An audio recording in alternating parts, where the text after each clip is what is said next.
So that's what the newspapers say this morning. I want to find out from Joyce Bawa what she makes of Dr. Bawumia's statement that, well, the NPP handed over power to the NDC because the numbers for the NDC didn't change if 2020 election numbers are anything to go by. Joyce Bawa is the aide to President-elect John Mahama. JB, good morning. Good morning, darling. How are you? I'm good. How have you been? I'm very, very well. I'm very well. Very well, thank you. And good morning to everybody. Pleasure to be here. Absolutely. It's been a while. You were missing in action. I thought you guys had other friends, and so maybe... I used to think you were my friends, and then I probably thought maybe you we used to friends. think we were friends too. Well, I assume so, but unfortunately somehow you all got lost in the space. But of course, it's all right. So it's time to reconnect. Yeah. You're back home. Anyway, let me start off with Dr. Bawumia's statement. He says, we handed power to the NDC. The figures they got in 2020 did not change in 2024. Ours dropped by 40%. Are you guys still going to be stuffing our faces and our minds with statements from Dr. Bawumia? Why? Let's focus on the fact that he had no message and that he lost completely.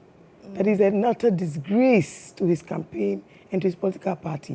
Why do we want to give credit where it's not due?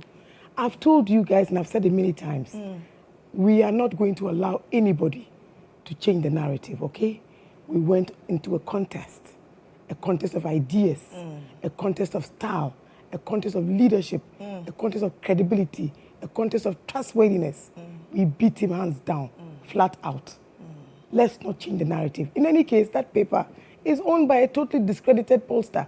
What else will he say? In 2020, we gave them a hung parliament 4 years after we lost by nearly 1 million votes. That was in itself historic. That was in itself telling. It actually told us. It foretold the fact that the NPP had actually started to appear and represent the failure that it has become today. People knew then. They just wanted confirmation. Another 4 years, and their utter shameful performance was laid bare for all of us to see. What did they do, really? What really did they do to deserve even 100 people in Parliament? Look, make no mistake, Ghanaians are very, very discerning. They've shown them the exit, the red card. Let's leave it there. And who even is taking moral lessons from Dr. Bawumia? He should advise himself first. He tried to disrupt the agenda. He tried to lower the bar on the campaign. He tried to break all the rules just because he was desperate to win. He told so many barefaced lies, even tried to ridicule his opponent's manifesto. Who does that? This is the lowest campaign we've ever had. Little wonder they failed and failed, as people will say, poto. Let's leave it there and let him face his shame alone. Please, Mr. Mahama is the nominee by the good people of Ghana, okay? That we garnered nearly 1.7 million votes is in itself historic. That we ought to jubilate and celebrate and allow Ghanaians to run the country as they please is actually something that all of us must accept. Please stop babysitting and pampering the NPP and Dr. Bawumia. No, please stop. You think Ghanaians are? No, not Ghanaians. I don't know. There's a certain quarter or, a certain group that is trying to do that. Please, I really don't want this morning to be about a failed candidate who told us so many lies and did nothing to make my life better. Let's focus on the man of the moment. Did you expect these numbers in the just ended election?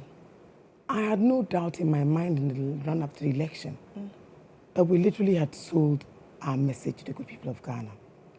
That Ghanaians had realized that they needed something different, a certain kind of leadership.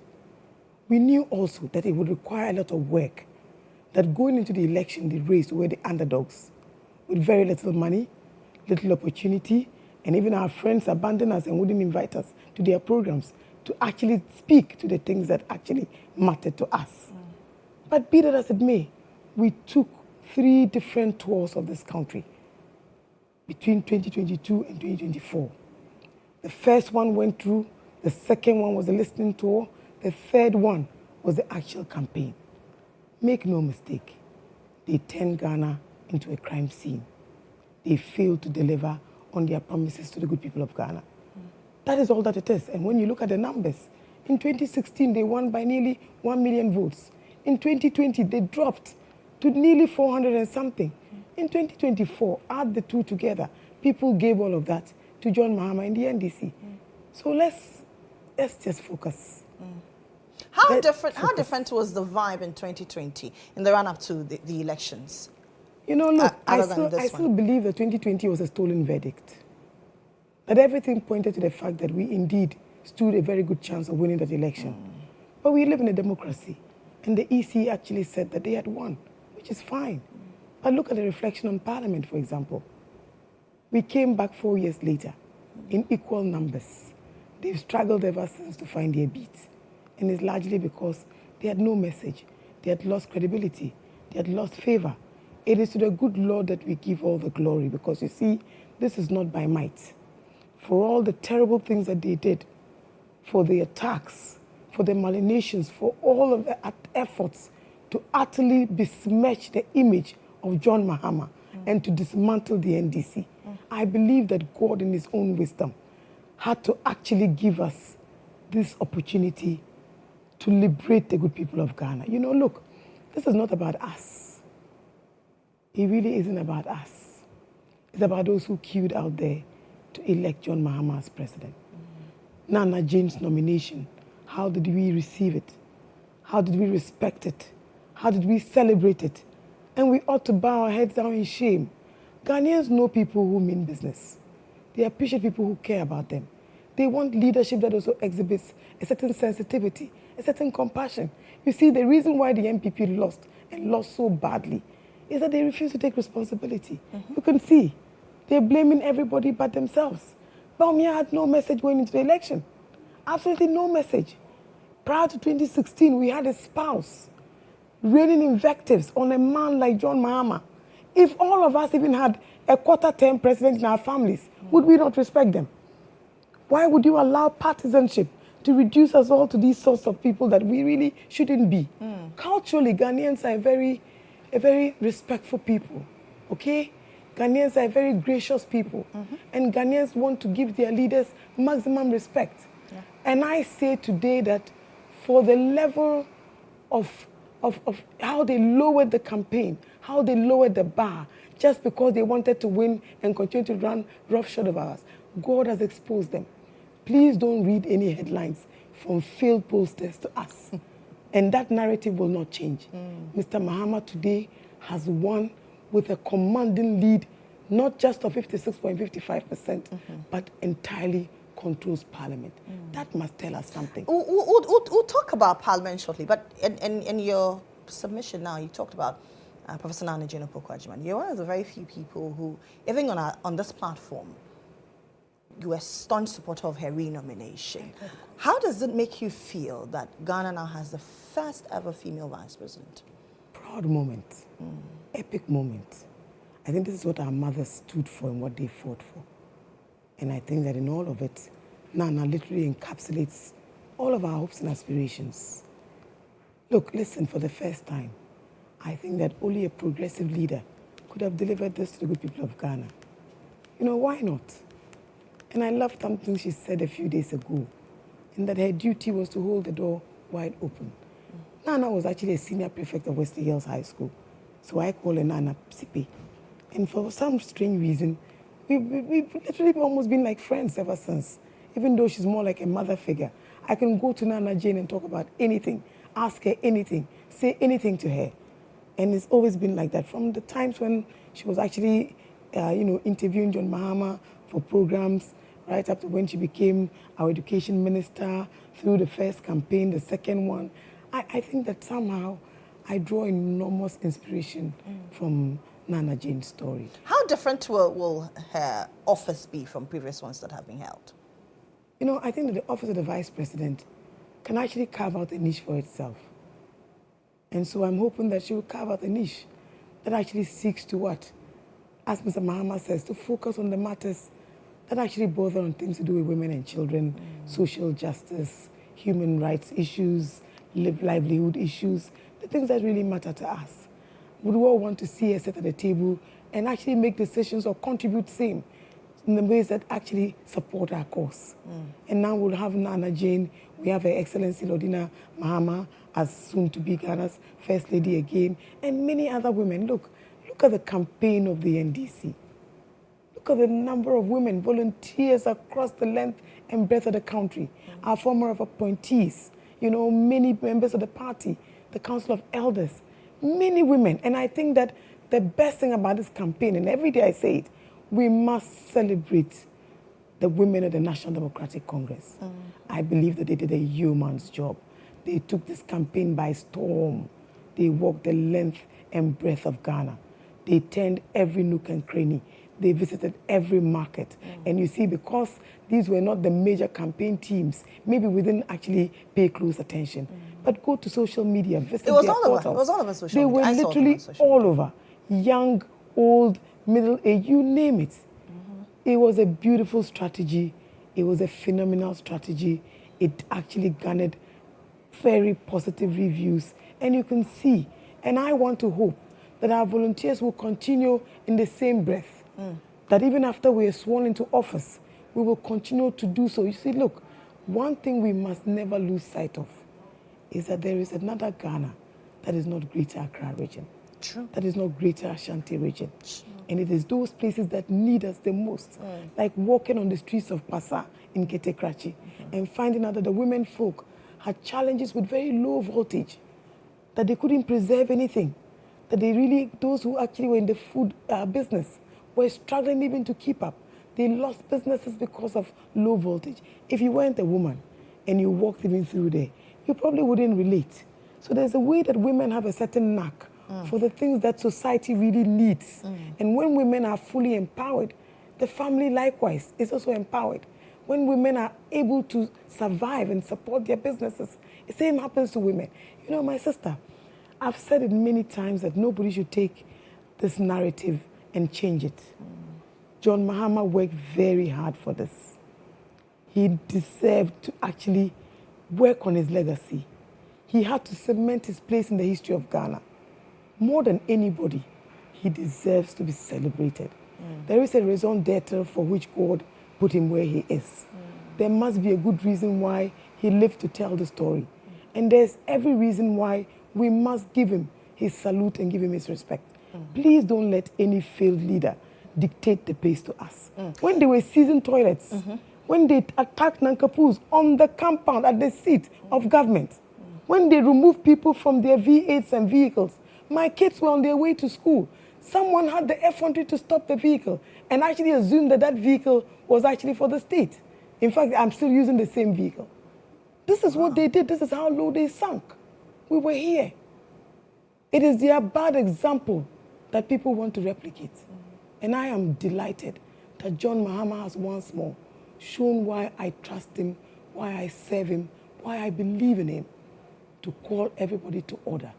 Let's celebrate, but let's remember that we need to take things very, very carefully. We want to lead this country with the confidence that Ghanaians have reposed in us. Now that you talk about humility. hounding people, what we're witnessing is very un-Ghanaian. Your president, now President-elect John Mahama, or your boss, so now he's Ghana's president, has called for cool heads.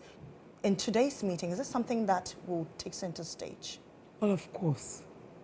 Mr. Mahama naturally is a man of peace. You know he wouldn't preside over Delta forces. You know he will not encourage Delta forces. You know he will not ask people to go into a by-election and destroy people and maim people and injure people. And regrettably, once more, we know that some lives have been lost in the course of this election. We heard about Kaswa, we heard about Tolong, we heard about what happened in Damango. Yeah. Well, are these not all under President Akufo-Addo's watch? They are, exactly. And so let me tell you, there is a new leadership in place. There's a new sheriff in town. There's definitely a new sheriff in town. There's a man who is trusted, a man who loves Ghana, a man who has no other home but Ghana. And I know that John Mahama will want to leave this nation greater and stronger than he met it. Let's go back to Professor Naana Jane. Many have questioned whether or not she would chair the economic management team. Will she? Maybe, maybe not. Because you see, as I said, they set a very low standard, and all of us decided to fall for it. So Dr. Baumia chaired the economic management team. What difference did they make to our economy? We bought the dollar for 17 cedis from 4 cedis in 2016. We bought fuel, it was more expensive. Our pensioners got haircuts. Our economy has been ranked as junk status. The NDC left behind a B- economy that they inherited. We left the sinking fund. We left the heritage fund, which graciously funds senior high school education. How did they fare? We left the energy sector levy. We left the GET fund. How did all these funds fare? We left the Ghana infrastructure fund. How did they all fare? They have squandered all literally and still live to refuse to take responsibility for their own failings. I see a very bright future. I see a new spring in the feet of Ghanaians. I see more hope, and I'm inspired because I know that Naana certainly, genuinely doesn't need your money. That Naana will work in the interest of the good people of Ghana. I see Naana walking through the length and breadth of our hospitals, walking through the length and breadth of our schools, working very hard to improve the lot of the Ghanaian people. Ghana's poor have gotten multidimensionally poorer. Even to afford 1 square meal a day is now a difficult thing for many families.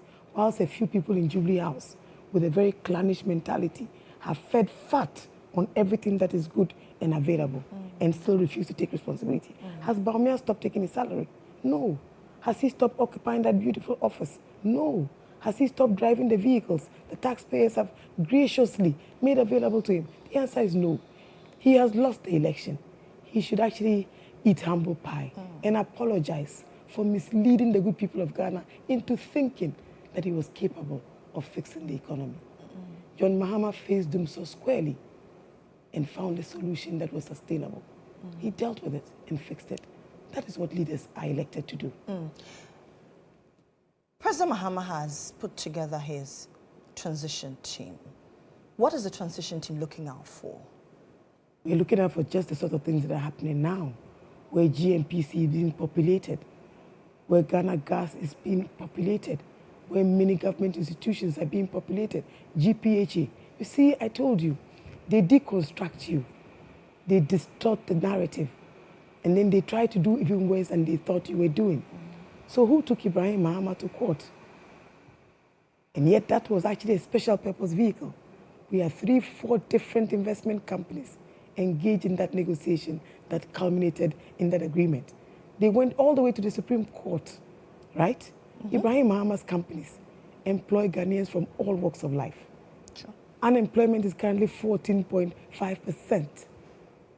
So who better to give business to but to sponge on government money, taxpayer money, in the manner in which they are doing, shows brazen greed and corruption of a kind we've never witnessed before. I believe that President Akufo-Addo owes his started legacy a little bit more than he is expecting. At least he should live and live honorably. I think that his whole time in office has actually been a huge disappointment. You know, this election is a referendum on his failed government. It's a repudiation of everything that President Akufo-Addo and Baumia stand for. It actually dictates also that people want something different. They want a modicum of respect for the Ghanaian citizen. They want a certain compassion, a certain sensitivity. And I know John Mahama. You know, he cares more than necessary. Sometimes he even takes too much responsibility. And you know, yesterday, for example, oh yes, he does. You know, when he addressed the media yesterday, for example, a colleague reached out to me, you know, JB, but he's waiting to be sworn into office. It is Akufo-Addo's responsibility. It is the IGP's responsibility. Do you think the outgoing government has checked out? They checked out long before now. Long ago. Have you heard anybody try to fix the economy? Seriously, tell me. Your finance minister, what do you hear him talk about? Your president, what do you hear him talk about? Your vice president campaigned for months and nobody put him to strict proof. He's still our vice president. He's still our president. Nobody did. Well, they told us that if people didn't elect them into office, they didn't deserve development. So it's okay for me to say that Ghanaians have now elected a man of the people, a lady of the people who are with them, a leadership that is with them. Look, we're going to reset the economy because you see, at the bottom of all these things is what? Poverty. is a huge public debt of over 740 billion and counting. It's about our poor. It's about a certain lack of faith even in our governance systems, in our democracy, in our judicial system, in our human rights records, in our media freedoms. There's a certain deterioration of everything that holds dear to the good people of Ghana. And I believe that in the numbers that have gone out to elect us into office, make no mistake, they were boasting and bragging that they won over 1 million votes and that they had a huge mandate to do as they please. So they cared not, they listened not, they disrespected everybody, took no criticism, and ran roughshod about all of us. We've actually shown them where power lies, that there's power in the thumb and with the people. So please. Are you then going to repeat mistakes of old? Let me tell you something. What were the mistakes of old? They tried to delegitimize Mahama's win in 2012 by a long drawn-out court petition. For 9 months, we were in limbo. Subsequently, we were faced with a very crippling power outages. We needed a solution. We had absolutely nothing, zero infrastructure. We were not prepared even for that. In a tight economy, where there are many competing interests, it wasn't that easy to do. When President Kufuor was faced with a similar thing, what did he do? He constructed Bui. Bui Dam has never augmented the work of Akosombo Dam. But at least we know one thing for sure, that the independent power producers came to the rescue. We set up the energy sector levy so that we could build up a fund to take care of these payments. They capped that levy, spent all the money. PDS, we lost $160 million of the Millennium Compact. It was coming to help what? Power distribution in Ghana. You see, there are many sins of this government.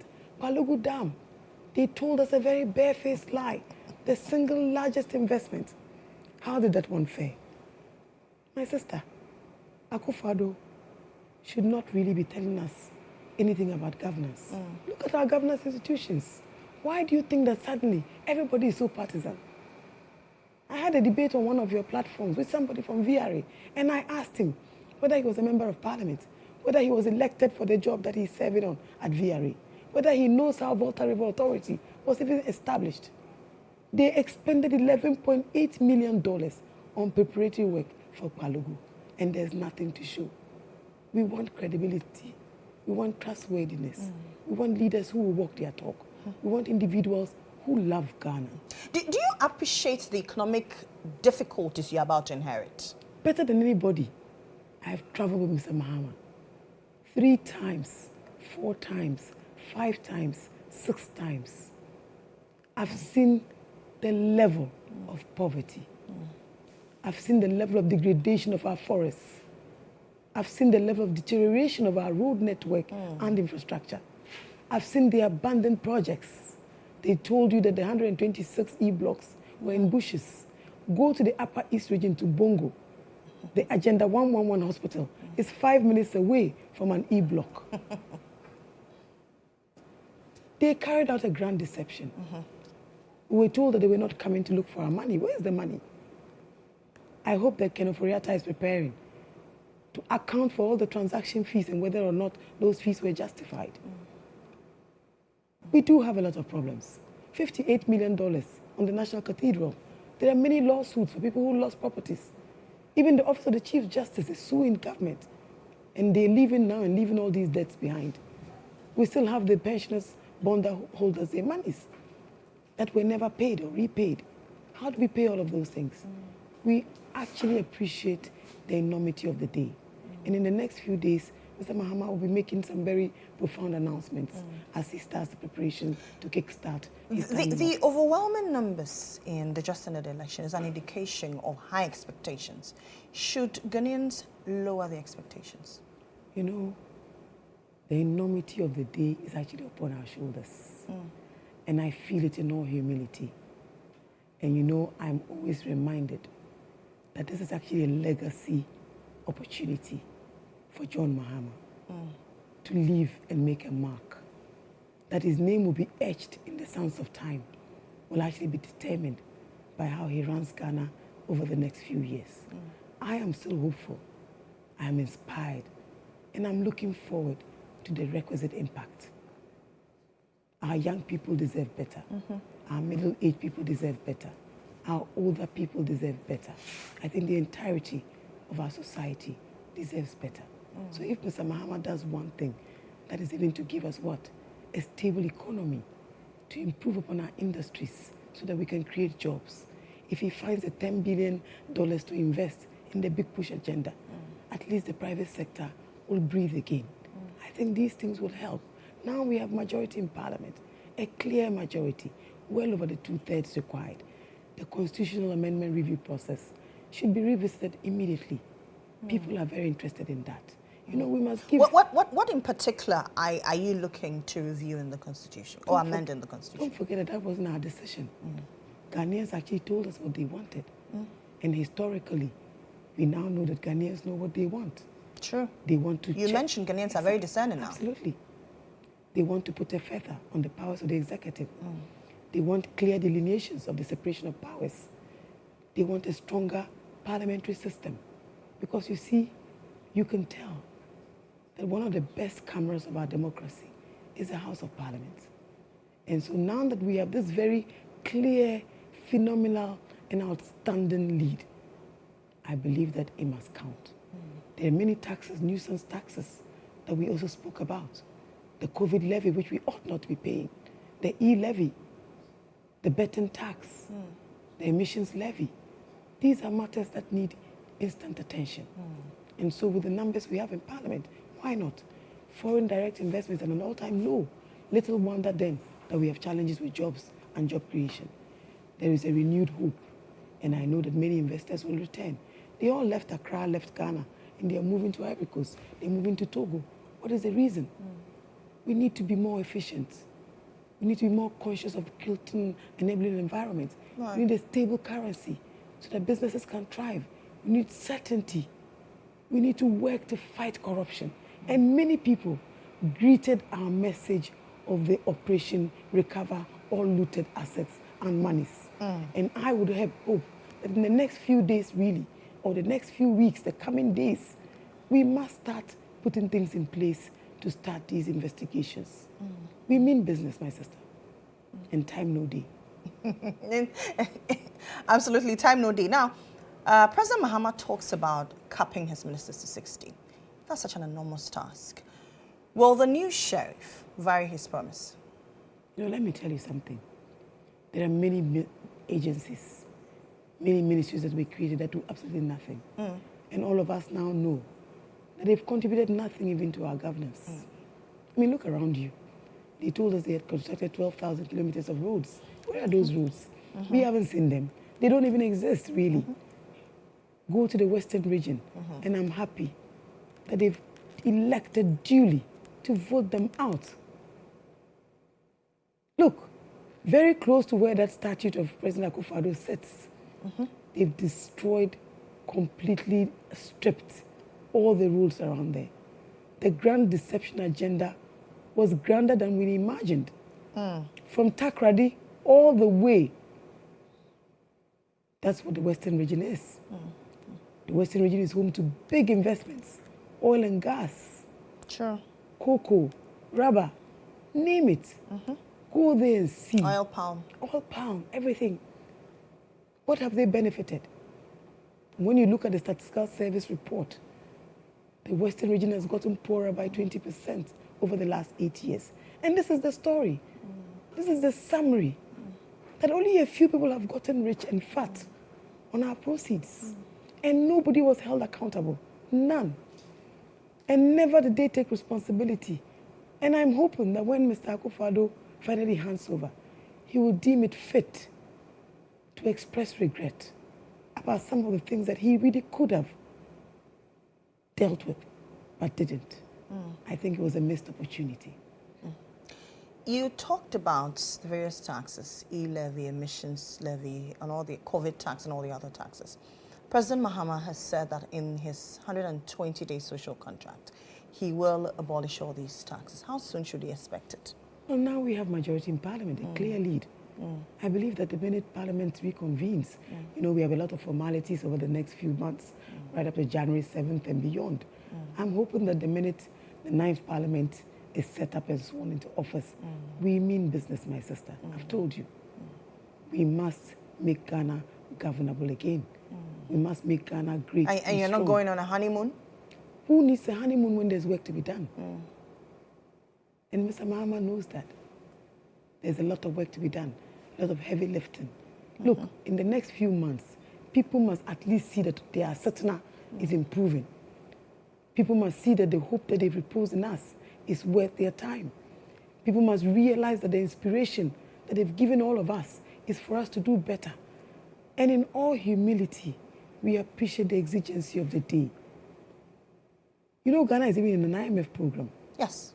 So there's a lot of restrictions. But in all of that, if we can cut back on wastage, on office of government machinery alone, the size of government, the number of ministries and ministers who do absolutely nothing, the number of CEOs and deputy CEOs who feed fat on the back of their Greek sector. Is this not job for the boys? Well, job for the boys means what? And who has checked on the deliverables of the job or the boys? On the implementers, what have they asked the boys to deliver? What exactly have they offered, short of taking those monies to go and seek seats, to seek refuge, so they can avoid the accountability that will by all means come? My sister, make no mistake. This is a government that has totally destroyed Ghana's governance. They inherited a B- economy and leaving it at junk status.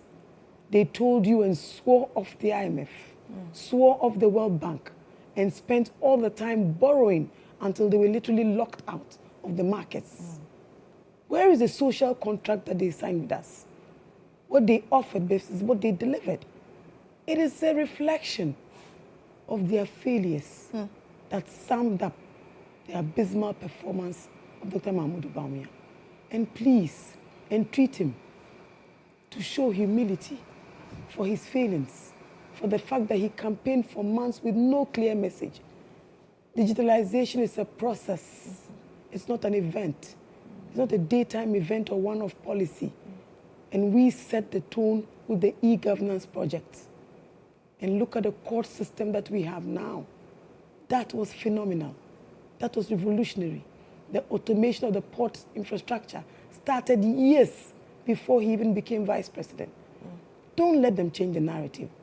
I want to express our deep and sincere appreciation to the great Lord for how far he has brought us. Thanking God for adding on all of Akufo-Addo's successes to John Mahama and more. This is what we have to celebrate today. You said that time no day. Does President Mahama have his list of appointees ready? Oh, well, he's told us the next 2 weeks, yes, certainly. And he's very clear in his mind about that. And we want people who are going to work and work for the good people of Ghana. We want to deliver an efficient government. And we want to see results immediately. And of course, he's told us, if you are not results-oriented, please don't take up any appointments with me. Ghanaians have no time. They have no patience. They will not be waiting for you or pampering you. They expect you to deliver on your mandate. We've also had reports of some appointees of Nana Jane being stopped at the airport from leaving. You're a lawyer. You understand the law. Is it right to stop people from leaving Ghana? Can I ask you a question? Please. Why do they even want to leave? Where are they going to? It wasn't so bad enough a few days ago, a few weeks ago. What has changed? It's not a coup d'etat. Some people have medical appointments. Well, they should prove it. I believe that the immigration officers have a discretion. They have a certain latitude. If they are escaping, these days you see Interpol and the conventions that we have established the fact that there's very little places for you to hide. Whether you're hiding money, you're hiding yourself, you're trying to leave the system. In any case, we also know that dual citizens also have still some issues that are standing. So if that is the escape route, know that you will still be found out. It is very easy to find out people, to smoke them out. It's not difficult at all. Is it allowed for ministers to travel during transition periods? Well, I would expect that they will not, that President Akufo-Addo will tell them to stay until we've handed over. I mean, I expect that, except you have an emergency. But of course, this is the president who allowed his gender minister to be AWOL for months on end and did nothing about it, who allowed his finance minister to stay in office way beyond his welcome and destroy our finances until he could no longer even, you know, face the criticism. So I have no, I mean, look, he has not been able to control his pack.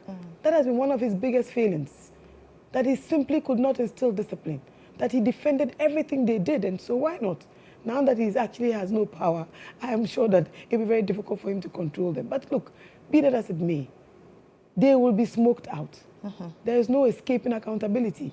They must account for their stewardship. They've been in office for 8 years.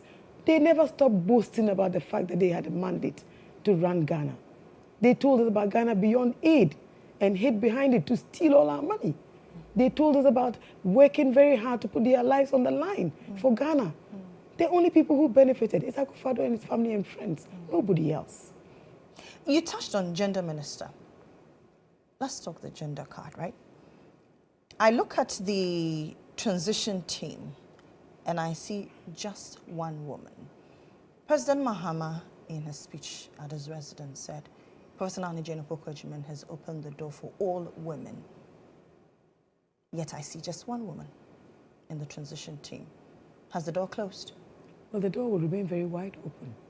In the past, maybe we probably will not even have one. And certainly there are many subcommittees. Don't forget that this is the apex body. Then you have many subcommittees on governance, on assets and all of that.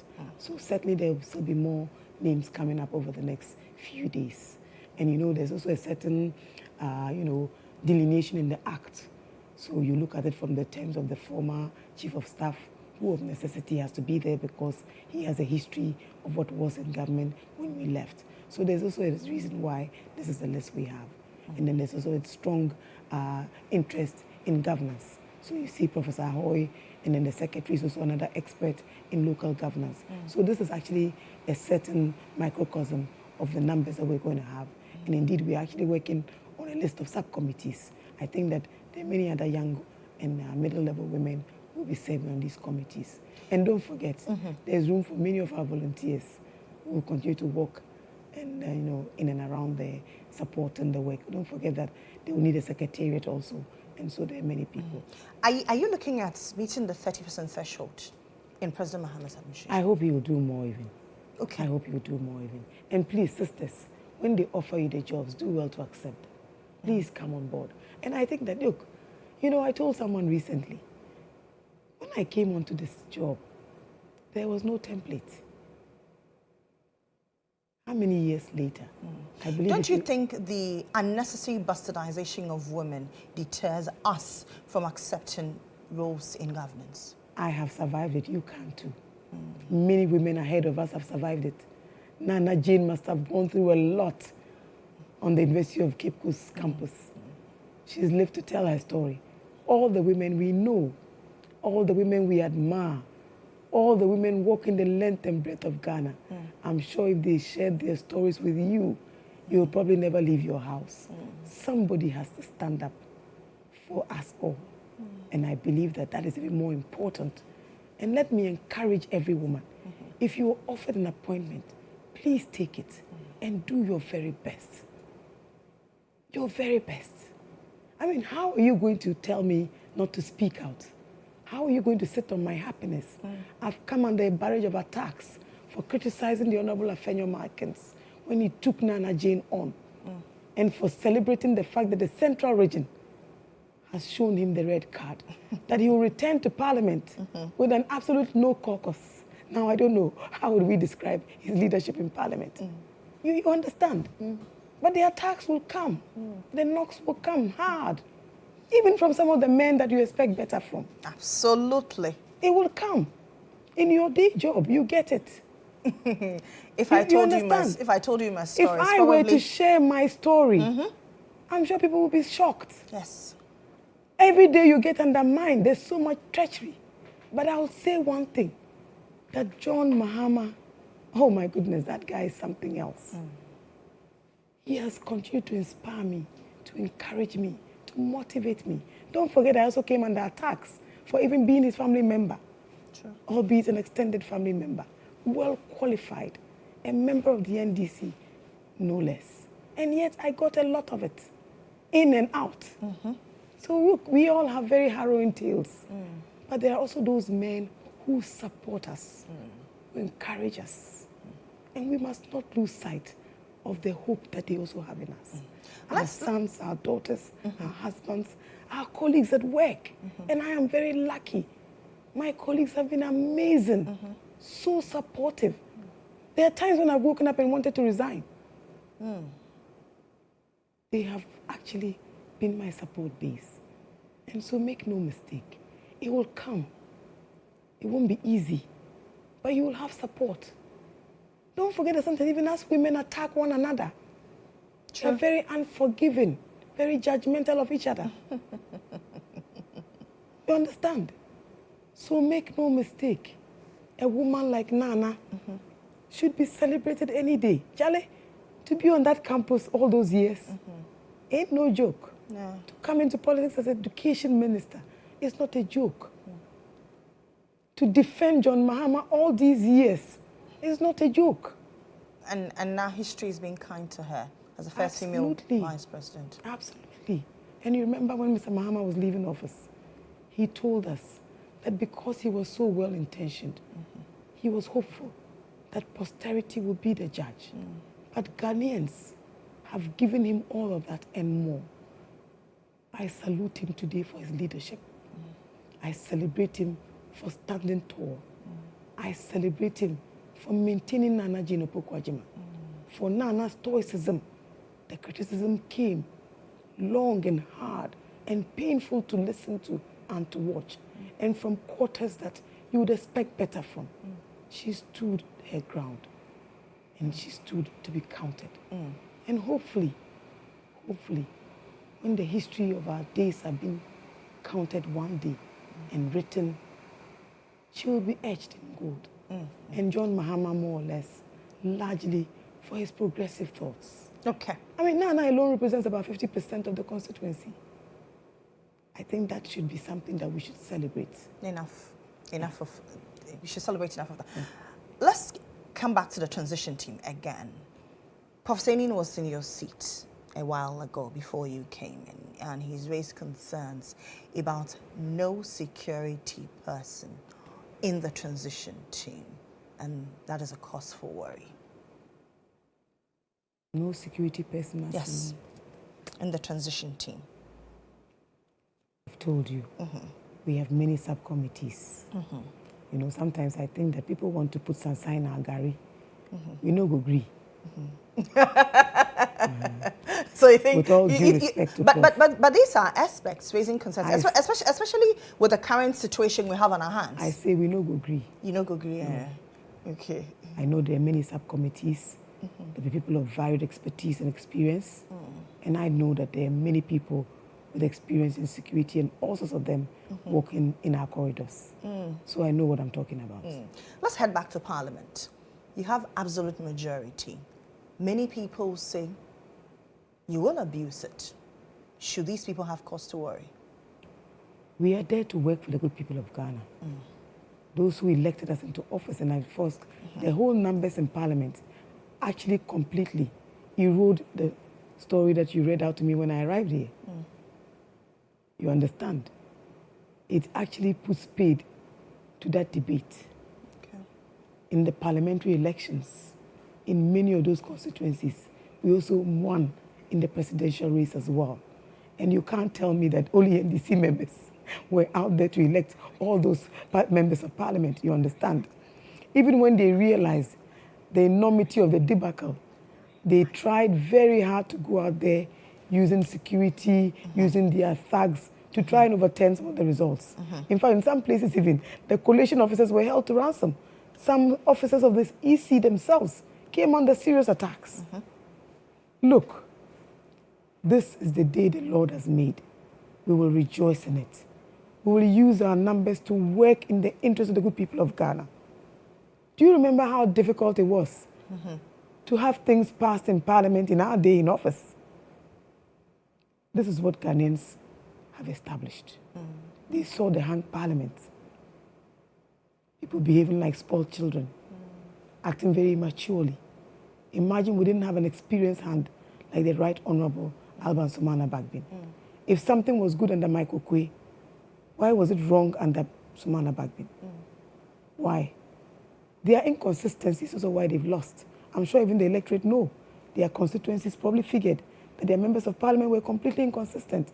And I love something that one of their MPs said, that they need to do a surgical analysis of why they lost. They need to eventually take responsibility for why they lost. Their party people must demand answers from them for why they promised to fight corruption and have performed abysmally on corruption, on all the key facets of corruption. Akufo-Addo failed to deliver. And these are the things we are talking about. And this is why they've lost. We told you that their performance was abysmal. Mr. Mahama, in the course of the pandemic, told us that the economy was already at the ICU. You remember? Because at the time, our public debt was almost 500 billion. And yet they disagreed with us. A man who spent all his time in a position delivering economic lectures no longer speaks about the economy. Not once did he talk about his solutions for fighting corruption. Not once. Don't let any discredited pollster give you misleading headlines. They're as fake as they are procured. It's all propaganda. We are going to run our affairs on the side of truth, sincerity, and honesty. You said the thing about Mr. Mahama. When you hear him, you know this is an honest man. When you see him, you know this is a genuine man. He cares about Ghana.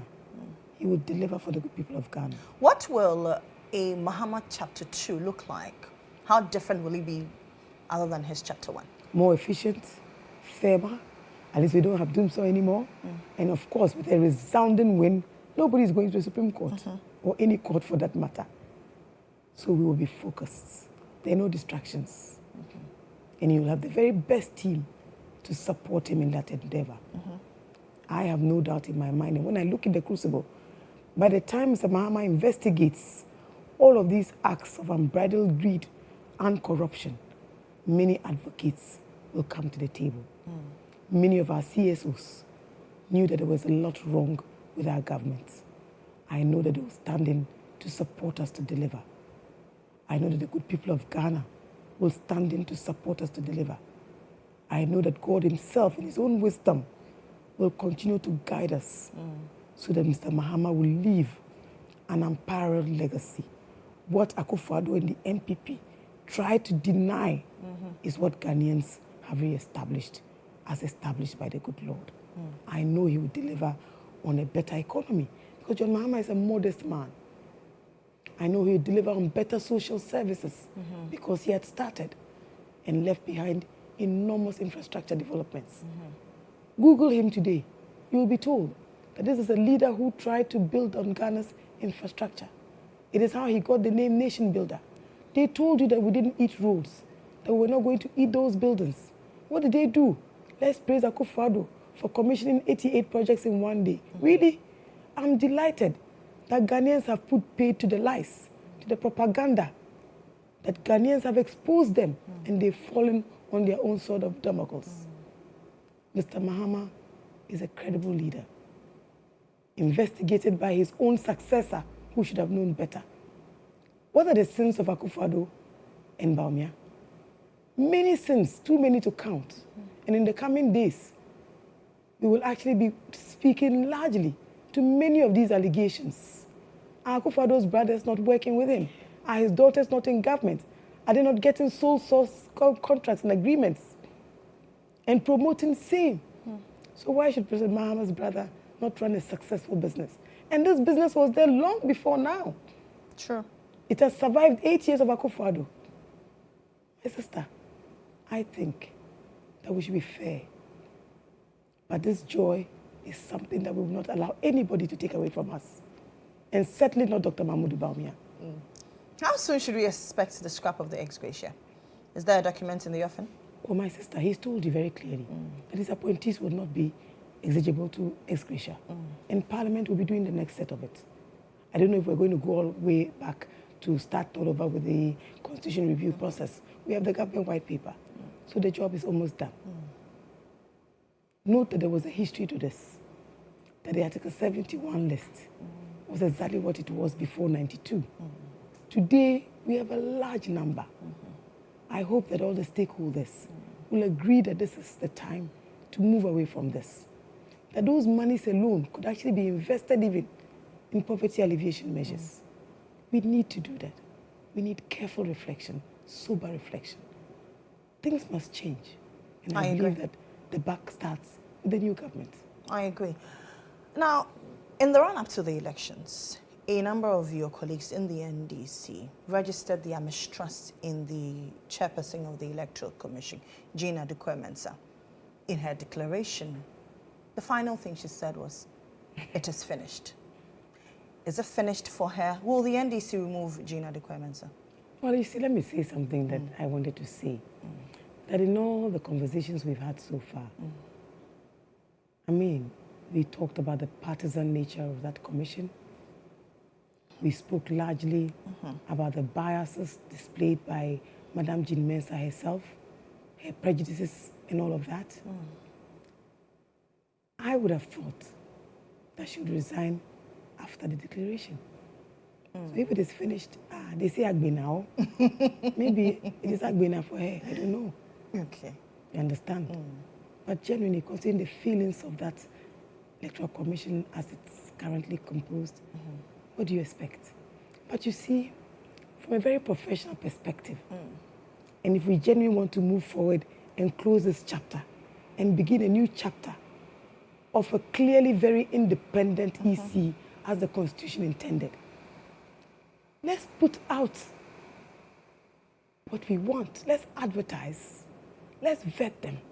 Let's ask Parliament to do that for us. Okay. You understand?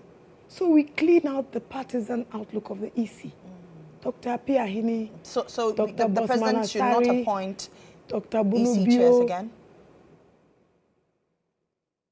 Is that what President Mahama will look out for? Let me ask you, is it not time to do things differently? True. I agree. How many letters does the president want to sign, really? Well, I'm not president.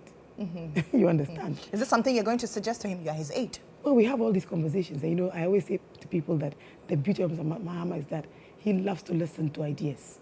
It is why he has so many of us young, bright people around him. We have great debates, great conversations. And so these are all conversations that we will be having. But note that we already have a government white paper. And I know that all these things are part of that process. So why not? But, you know, the work, no, they be. You've also registered your mistrust in the Chief Justice. Will the Mahama administration remove the CJ if there are grounds to? You see, I am not President Mahama. You're his aide. So you obviously are privy. I haven't asked for his permission. But what I know is that currently, perceptions from the general public in the work of the judiciary, right? One of the arms of government is at an all-time low. So let me ask you, what is the Chief Justice supposed to do under the circumstances? Self-introspection, reflection. Maybe now that there's change everywhere, who knows? But I hope that we know that our democracy is only as good as our democratic institutions or the strength of same. And let's be honest, when we send women to do a job, they should try as much as possible to do a great job. Nothing less. Are you looking forward to renaming the seat of governance back to Flagstaff House? You see, these are not my decisions to make, and I have not asked my boss. I haven't even thought about it. So this one, allow me to take the Fifth Amendment on this one. You will not speak to it? I have no response to this one. Absolutely not. And you see, my sister, there are very heavy issues. There are priorities. There are big issues that need attention. The economy is in tatters. Okay? What will be President Mahama's approach to Galamsey? He's told us already. And in the next few months, I'm sure he'll be visiting all those sites. There's an airline that was passed allowing unscrupulously people to mine in our forest reserves, evidenced by the late Sir John's will. Who does that? Who really does that? So you know where the work will be. In the review of the free SHS, will you look at allowing people who are able to pay for the awards, or it will be a blanket free for all? Free SHS has come to stay. And I think that the whole nomenclature about this pre-qualification or prefix of free is even not necessary. It's senior high school. We have primary school, senior high school, tertiary education, and even advanced education. I think that we need a stronger educational system across board. I think that we need reforms across board. I think we need to strengthen the skill set of the people we are educating. And I know that there are many people better placed to deal with these matters than I am. I know we need better infrastructure to absorb the numbers that we have. We need quality of education to be improved. We need better teachers to teach our children. We need better facilities. Feeding is a reason. Look, for those of us from northern Ghana, feeding was one of the reasons why kids used to go to school. True. If you've never been poor before, check. You never understand. You understand? So food is a big part of secondary education. And so these are the things that we must, of necessity, look at. Not to serve expired food to our children, already underprivileged, already disadvantaged, already lacking in some very key basic nutritional capacities. You know, so these are the things you will never hear again. I'm delighted that Ghanaians have actually shown them the exit. And so we will do things better. You understand? Beyond the nomenclature, beyond the rhetoric, beyond the highfalutin billboards, beyond the wasting of public resources on advertising things that need no advertisement. We must focus on using these monies for reparation, to improve, to ensure that kids get a better part of the education being satisfactorily delivered on all levels. Head teachers have complained. You heard about Charles. I wish that they had done more to defend the kids. But I know when you do, they sack you. When you do, they stifle you. When you do, they suspend you. You suffer for even criticizing them. I'm happy, and Ghanaians have said it. We have all attained new freedoms. But I hope that we'll be measured even in the space of this new freedom. But I know one thing for sure, that John Mahama will deliver on a better educational system for the good people of Ghana. How important is your oral promise to the fight against corruption? Oh, fantastic. Very, very important. How are we going to survive? How are we going to run government? If we allow all these huge sums of money to go to waste, to individual pockets, how did the PA investigation go? Where did it end? But for someone like Martin Pebu, who has kept this story, this advocacy going, how are we going to do that? Look, my sister, Ghanaians are very serious about transparency and accountability. That is the preamble to our 1992 Constitution. At the bottom of all the legislations we have is better governance, anti-corruption measures. Corruption makes us also poorer. It leaves our poor even poorer. Corruption is the reason why even our educational system is where it is. We must fight corruption and fight it to win. And it starts with transparency. It starts with accountability. And we must take that very seriously. Everybody is waiting for us to start Operation Recover All Looted Assets and Properties. In President Mahama's 120-day social contract, item 13, it says, institute inquiries and/or forensic audits into the following matters of public interest. The first thing is the collapse of indigenous Ghanaian banks and financial institutions. We've heard him in time past talk about how unfair it was. Is President Mahama looking at giving back the licenses of these collapsed banks? You know that even before that bank rationalization, we left a blueprint.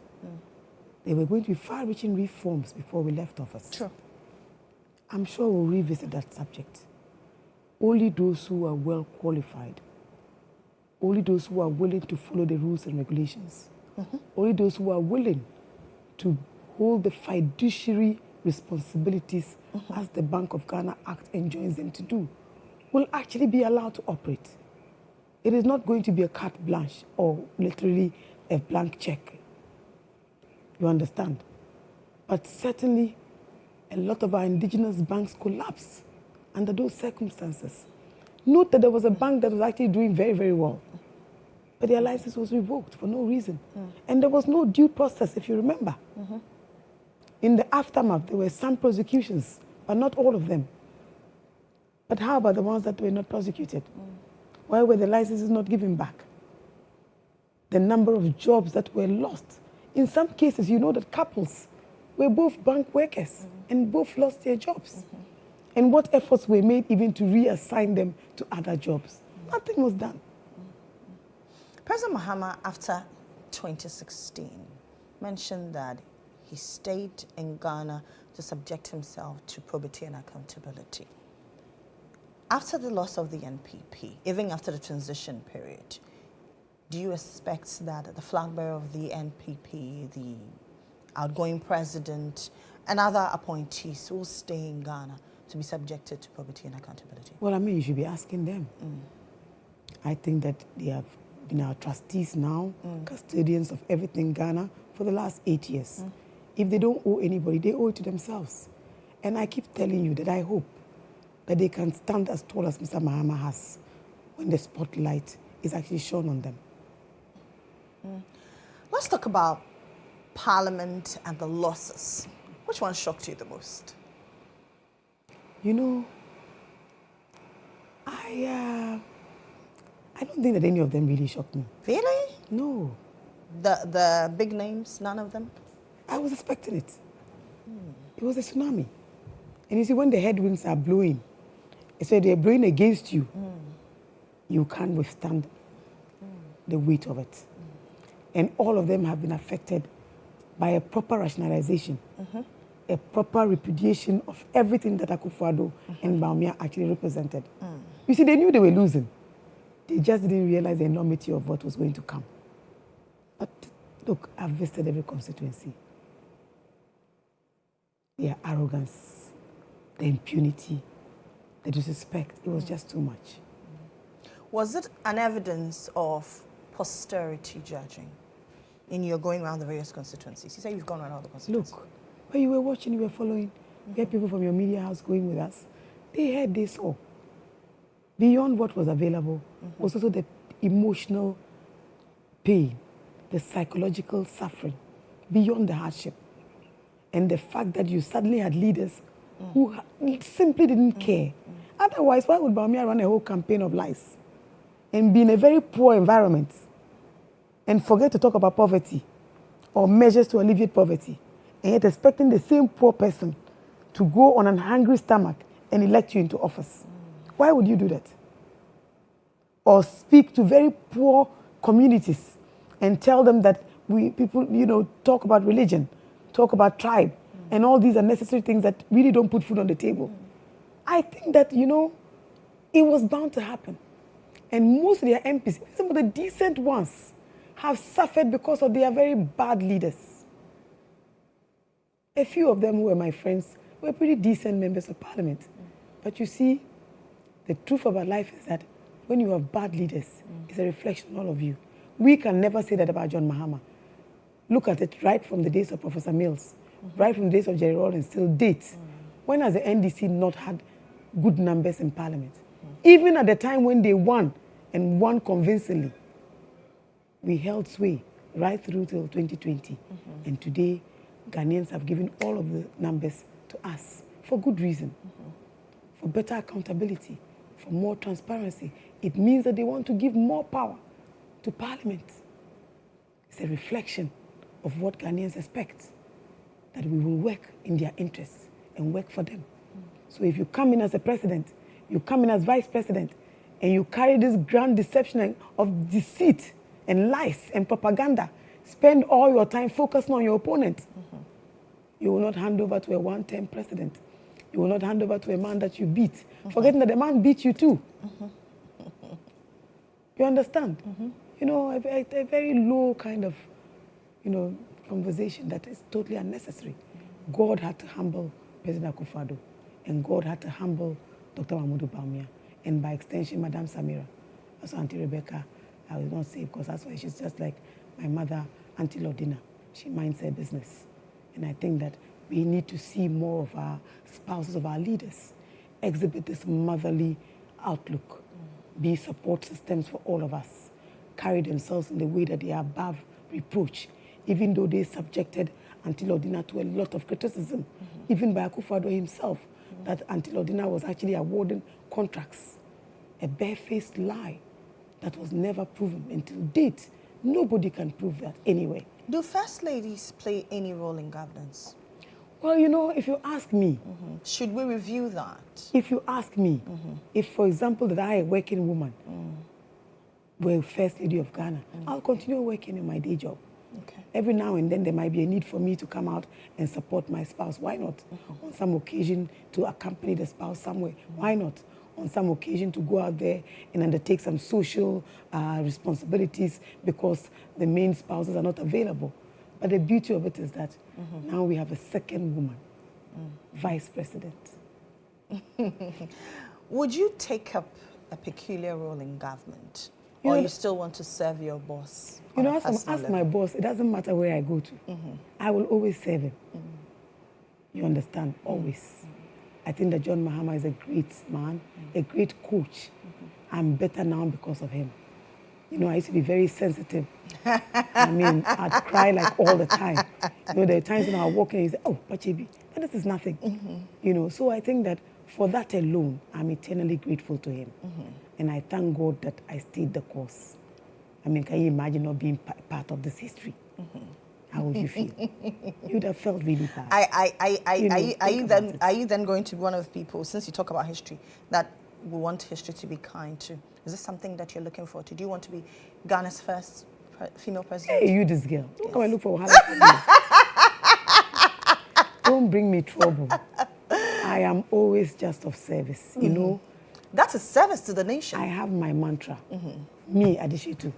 If you ask me to come here every morning, serve tea and coffee, I'll serve it so well that every morning you will invite me to come and do the same. That is me. Don't you think you need that on a grand scale? I am doing that exactly where I want to do it. And I'm very comfortable where I'm seated. Yes, I've enjoyed serving John Mahama. Every second of it, every minute of it. No matter the thorns, no matter what has happened or not happened, he has always been my biggest inspiration. And I'm honored that today I've had the privilege of being a part of this historic, outstanding lead in an election that everybody actually sat on the fence and watched us battle it out. I'm delighted that God in his own wisdom has indeed made a table in the midst of John Mahama's enemies and his worst critics that we live to see this day. You know, it's a very humbling moment. Very, very humbling. And I get very emotional when I look back on the last 8 years. It's been tough, very difficult.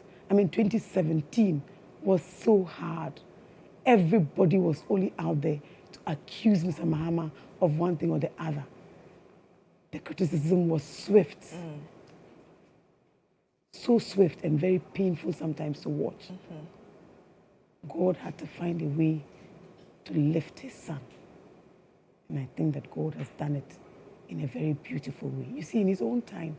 He makes all things beautiful. Thank you. While at it, we here in the media will continue to be critical of government. I must be grateful to the media, especially those who followed us to the 16 regions of Ghana. Their sacrifices, their dedication. Very difficult terrain sometimes, even accommodation sometimes, food. And I must salute my colleague, yes. And those guys did a great job, both men and women. And I'm thankful to God that together we can move this country forward. All of us on Team Mahama are eternally grateful for their sacrifice. Thank you very much for coming. That's so Joyce Bawa. He's the aide to President-elect John Mahama.